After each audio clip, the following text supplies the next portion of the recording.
DualShock. And I've got that here, my PS4 Pro DualShock. This is a form factor that really has been around since the original PlayStation, in various different forms. There weren't analog sticks back then. But the DualSense introduces a couple new innovations, and having played it here for a couple of hours, I'll kind of summarize those for you before we get into some gameplay.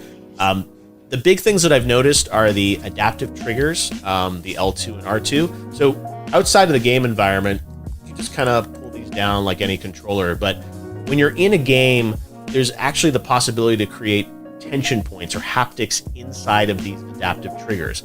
So imagine pulling this down and feeling the pressure from a bow in a bow and arrow, or even in an action game, pulling this down and feeling active reload points, where designers can actually create tension points as you pull this down at certain percentages, and give the player feedback. Controller are the haptics. So PlayStation had rumble for quite some time, but the haptics add another layer to the experience. It's not just sort of one rumble point. And so it's not just kind of on or off. There's the ability to create other sensations. As you'll see in this demo I'm going to show you of Astrobot's Playroom, you'll see what ice feels like, what sand feels like, and different surfaces. The other thing that I've noticed is that the speaker in the DualSense, it feels like it has much more range than the PlayStation 4 speaker, and it often directly ties into what's happening with the haptics. At least in Astro's Playroom, there's much more variety in the types of sounds coming out of the speaker. And I'm sure every game will use it differently or may not use it as much, but at least in this demo, you really do sense that there's a lot going on with the haptics and there's sound that ties into it. And then when you combine that with the Tempest 3D engine in PlayStation 5 for the speakers, the sort of harmony between the controller sound and what's happening in the PlayStation 5 is really, really unique and interesting. What we're going to check out is Astro's Playroom, and that is the game that comes packed with the PlayStation 5. It is pre-installed on the system. You don't even have to download it. And it's not just like a tutorial demo of 15 minutes. It's a multi-hour game. We're going to get to play one section of it today. And I think the reason we're playing this is because it comes with the system and it really showcases the controller. So, of course, everyone wants to see what Horizon Forbidden West looks like on the system, and this is a demo that is focused, I think, more on the controller and the haptics and the adaptive triggers versus trying to showcase the power of the SSD or the true graphics horsepower of PS5. So that's all stuff we can look forward to. We've seen those games at the event, and they look spectacular. So that's another aspect of PS5 that I'm sure hopefully we'll get to see more of in the coming weeks. But at least right now, we're going to look at the controller and how that relates to gameplay with Astro's Playroom. So let's call it up here and go hands-on live with PS5. So you can even hear the sound of my bot walking around. So full 6 degrees of motion as always. Looks like I'm going to have to flick up here on the pad to release my bot. And we are in CPU Plaza. The thing about this game, as you will see in this demo, there are a lot of references to the history of PlayStation. So Cooling Springs is the area that is open on Jeff's demo of this game. And we are going to jump in here and just go through this experience with the bot. All right, so we're on the beach here. There are beach balls you can play around with. There are some bots enjoying life, sunning themselves. Bot on vacation here. Should I disrupt them? Let's do it. How rude of me, right? And then we're going to head on over here into this sandstorm created by, I guess, these CPU fans.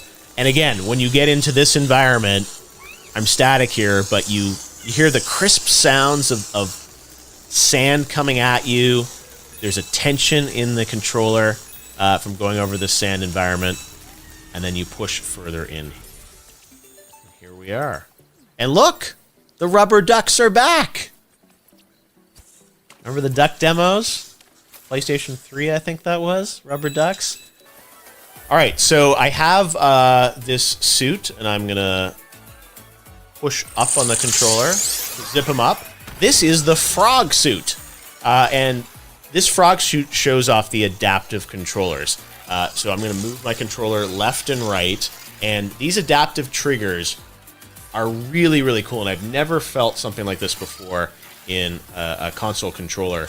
As you push down on the controller, there's tension now in these adaptive triggers, and it's programmable.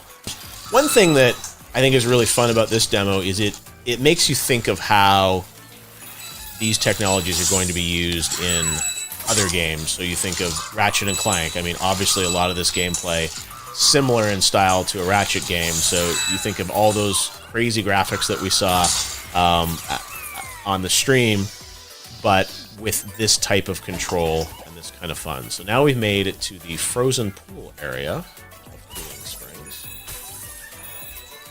And here, we're going to pull down on this. And again, you see this ice, but you hear a storm literally inside of the DualSense, and sort of a small little rumble from the haptics. Little ice shards here. As you go past every ice shard, you hear the little tink of the ice shard. I wonder if I put this up to the mic, this is not ASMR, this is PSMR. Do you guys hear that? His little footsteps? All this is coming out of the controller. Got a checkpoint here. Now this one, you actually have to blow into the controller. Again, this one, you pull back, just like a bow and arrow almost, and look, I unlocked a PlayStation 3. I have a PlayStation 5. Well, I had a lot of fun playing with the DualSense controller and Astrobot, and I wanted to get a little more information on all things PlayStation. So joining me now is the worldwide head of marketing at PlayStation, Eric Lempel. Eric, how we doing? Hi, Jeff. How are you? I'm doing pretty good. I got to go hands-on with PS5, which was a nice surprise this week. I was not expecting it, but you guys are full of surprises for PS5, it looks like.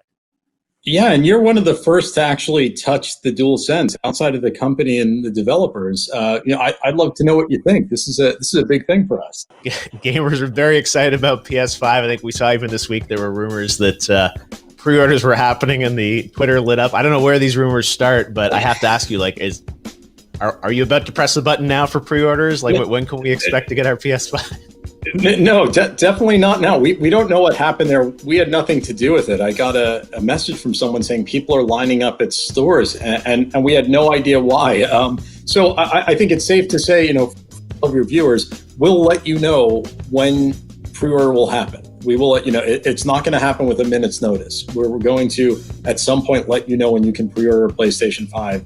So please don't feel like you have to go run out and line up anywhere until you receive official notice on how that'll work. So I don't know how that happened. Don't know who did it.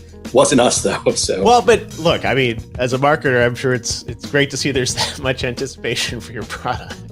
Oh yeah, no, look, we absolutely love all of the PlayStation fans, and we're thrilled that they're excited about this product. And again, with this product, we're trying to bring them experiences they didn't think were possible. And you're experiencing some of that. One of the first people to experience that.